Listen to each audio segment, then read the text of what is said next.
Hey everybody, Jeff Threaton here, formerly known as WhistlePig56. We've picked up the new 2019 Specialized Shiv, and I want to give you guys, bring you along my journey of learning everything about it.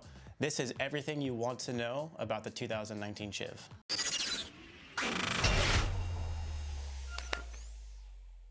So a lot of people's first impressions when they see this bike online in catalogs, store, whatever, is the price tag. And just think, holy shit, that's an expensive bike. But don't stress, it's still a bike, and we're gonna get through this project together. Even though it's an expensive bike, there are a couple tools that you will need. One is an internal cable routing kit. Most of you guys probably won't have this laying around your garage, but you probably should, as most of the newer bikes are all going internal. With this being 12-speed AXS SRAM, I won't be running any cables, shifting wires through the frame, luckily. Only the hydraulic housing. So this is going to be really nice to have. The next one's going to be a torque wrench. Don't skimp on getting a torque wrench. These range anywhere between 70 to 150 bucks. And if you're working on carbon of any level, get one and please use it. Manufacturers put torque specs on parts for a reason. It's for your safety and everybody else's. So don't under torque, don't over torque. Follow the manufacturer's recommendation, and yeah, just do it right. Specialized has put a lot of time and energy in designing a new frame that is very user-friendly for the rider, for mechanics, for fitters, for everybody involved. There's no real quirks about it. There's just a couple new things you need to learn, yeah, the handlebars fold down when you pack and all this other little stuff, but it is all so nice, and I'm really excited to, yeah, uncover all the new bits with you. So before we get all the way into it, there's three sections I want to point out. The first obvious one is the fuel cell. This is the full bladder setup where you can hold, I think up to, don't quote me on this, 48 ounces of water.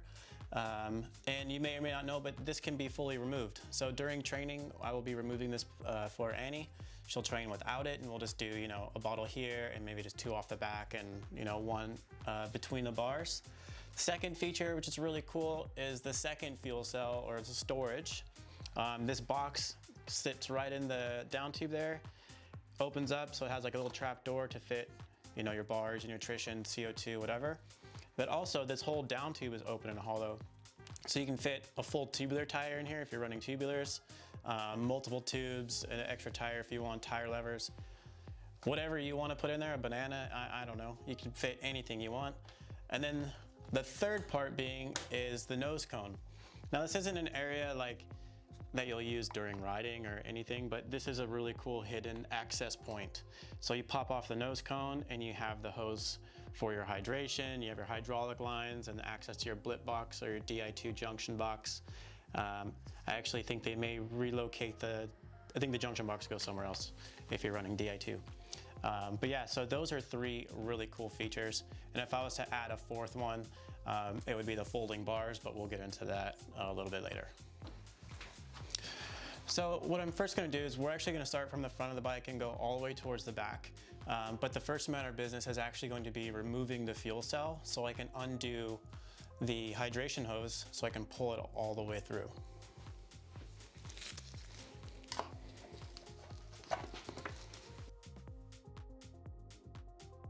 Okay, so while this is a pretty special and new bike, disassembly, it's not going to be any different than any other bike out there right now.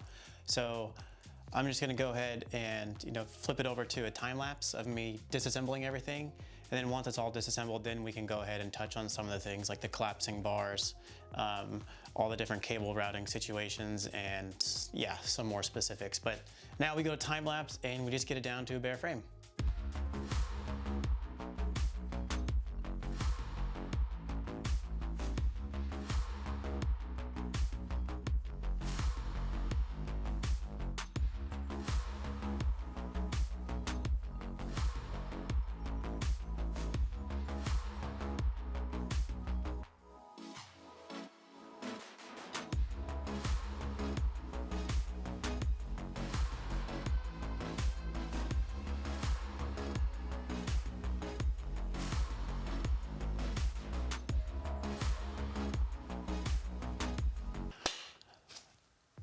That's it, we're done. That was, yeah, about 15 minutes, maybe.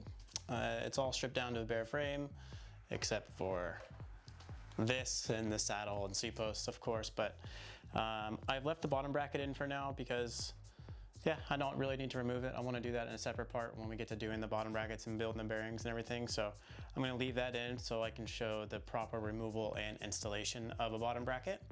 But the other thing is yeah, everything is done. All the cables are pulled out.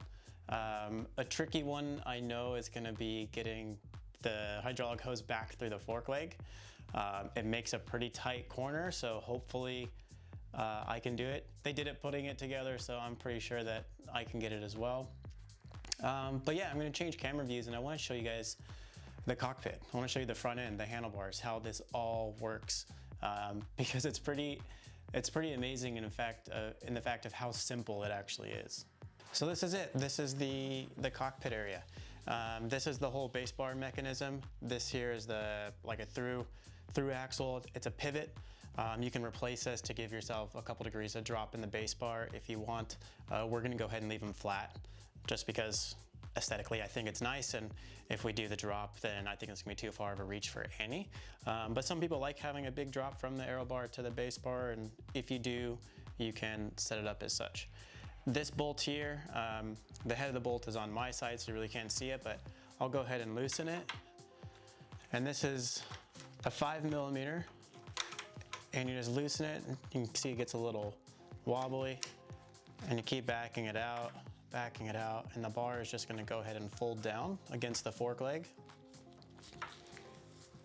just like that.